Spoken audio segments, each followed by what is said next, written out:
Le diamant est mort. Vive le diamant.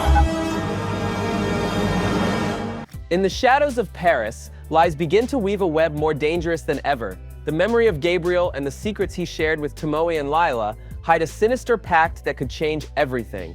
While Marinette and Adrien enjoy moments filled with love and tenderness, a silent threat grows in the dark, whispering through betrayal and hidden schemes. What once seemed like a simple romantic gesture will become the key piece in a much darker game. Je m'appelle Marinette. It all begins with an old video of Moth, calmly declaring that he knows exactly where Ladybug is and just how vulnerable she's become. He orders Tomoe to keep searching for Cat Noir, while he prepares to welcome Ladybug into his trap. Gabriel-san, ne vous mettez pas en danger pour rien. Laissez le plan se dérouler. She is quickly interrupted, as Moth replies that in any case, he won't be needing her for much longer. In response, Tomoe calls Kagami to tell her that Gabriel has removed her from the system and that they could lose everything. She would have to return to the mansion to become his eyes and his own weapon. Back in the present, Playside arrives at Marinette's parents' shop to pick up a package. Quelle surprise tu lui as encore imaginé, Marinette? What Marinette has done is leave Adrien a note inside the pastries. Well, actually it's a little drawing, a birdhouse and a few extra touches to summon a dove carrying a romantic message. Bonne journée, je t'aime, Marinette. And honestly, with an idea like that, so many romantic messages just to say I love you, it was obvious Adrien would appreciate it. He's all heart and tenderness. Upon receiving the message, he sends Marinette a voice note in return, telling her he loves her too, leaving her completely thrilled. Adrien knows that Marinette always does incredibly creative things for him, and deep down, he feels that a simple voice note isn't enough to match her effort. Plag mutters some odd words about cheese, something like all cheesemakers are exceptional. Meanwhile, Kagami is on a call with Felix, discussing a hideout that's been discovered. They hadn't expected it to be that particular place, but Kagami insists it's her best option. Back with Adrien, he's fully focused on doing something special for Marinette. He's watching a tutorial on knitting, though it's clear that sewing isn't one of his talents. Even Plag notices how bad the idea is, pointing out that it would have been even worse if Adrien had mentioned motorcycles. Adrien insists that his surprise is connected to Marinette's biggest passion, fashion design. That's why he's convinced she would never expect a gift like this coming directly from him. And Plag was right. Adrien isn't good at knitting. In fact, he ends up making a garment he believes is a t-shirt. Ah oui, bien sûr, c'est un t-shirt. Marinette appreciates the gesture, but Adrien knows it didn't turn out as he had hoped. While they navigate their feelings, we return to Kagami. She tells her mother that she won't be taking her Ikebana class, a response that doesn't sit well with Tomoe. In fact, she scolds her for spending so much time with her boyfriend, but Kagami insists that she isn't wasting time, because love is never a waste. Après tout ce que j'ai fait pour toi, tout ce que j'ai perdu. She warns Kagami that she is putting her life in the hands of a monster who wouldn't hesitate to destroy her if necessary. But Kagami stands firm. She knows Felix would never hurt her or try to control her. And if there's truly a monster, it's her own mother. They argue. Tomoe tries to take her ring, but Kagami reacts faster. She counters, transforming and making it clear she will not be humiliated again. She reminds her mother of her past with Monarch and how complicit she had been with a villain that Ladybug would have caught long ago if not for her.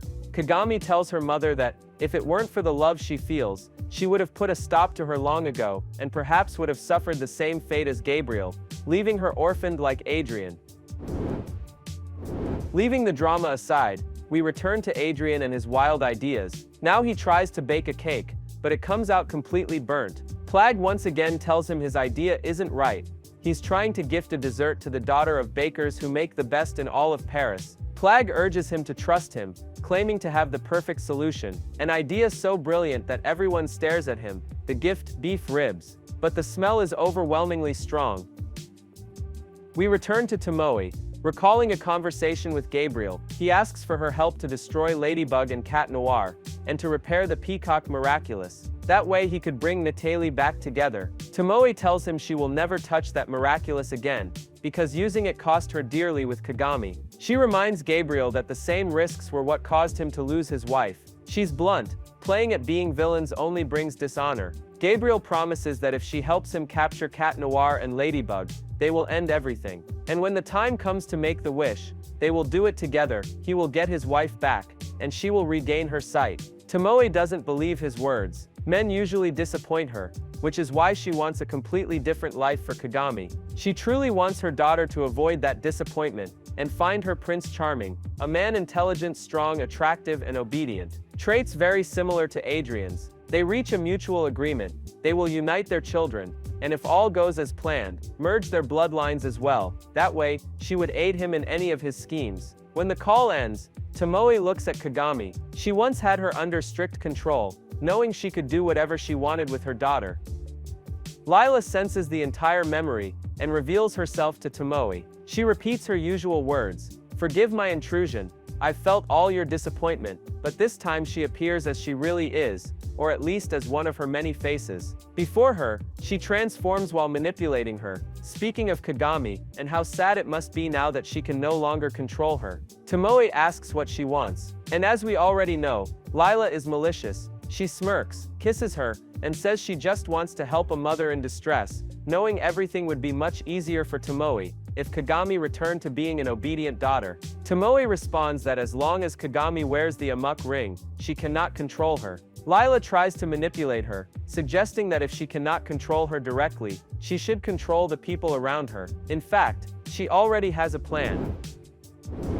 First, she will akumatize Tomoe. Then she will capture Felix. Once she does, she will be there to trap him, and knowing that Felix is connected to Kagami through the Amok, she will seize control of the object, and turn him into a spy to gather information on Ladybug and Cat Noir. Thus, with Tomoe akumatized, she will fight Ladybug and Cat Noir, allow herself to be defeated, reject the Ultra Kuma, and apologize to Kagami, so she can live alongside a manipulated Felix. If she cannot control her daughter, she will control her boyfriend.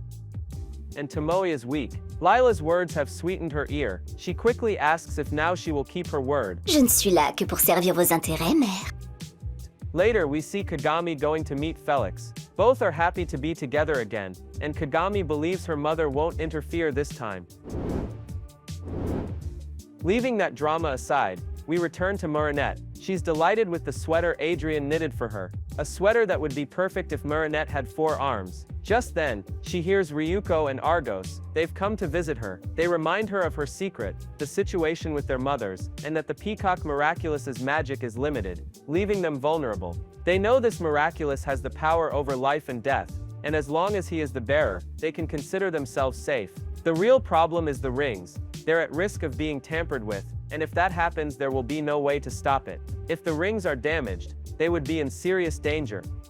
Marinette responds immediately. She knows she must keep the rings somewhere safe, but they warn her not to put them in a place where they could be stolen, or worse, removed from the planet, as radiation could also pose a threat. They suggest she use Yo-Yo's magic to create a kind of quantum protection so that only one person can access them. It's a perfectly thought-out plan, but incredibly complicated. Marinette struggles to fully grasp it. Tiki tells her to store them in the pure magic of the yo-yo.